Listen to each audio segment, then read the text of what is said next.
আমার দুই চোখে তো আমি দেখতে কোনোদিন ভাইকে পাবো না, তাই আজ আমি ভাইকে হাতে মেহসুস করি, মনে চোখ দিয়ে দেখছি আমার ভাই কত ভালো মনের মানুষ। তাই কতজনকে আমরা ভোট দিয়ে দেখলাম, কতজনে কত কি করলো।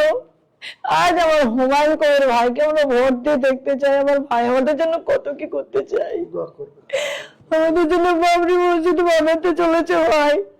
আল্লাহ আমার ভাইয়ের মনের আশা শুভ করুক, পূর্ণ করুক, আমি দোয়া করি। আর এই মসজিদের সকলকে নামাজ পড়ার জন্য আল্লাহ সুযোগ করে দেন।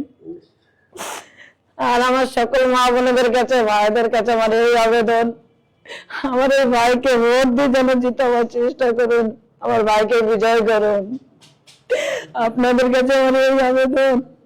আর কাল 22শে ডিসেম্বর খাগড়ি পাড়ার মোড়ে আমার ভাই মিটিং ডেকেছে, অবশ্যই আপনারা আসবেন ইনশাল্লাহ। সকল মা বোনেরা আসবেন, ভাইরা আসবেন।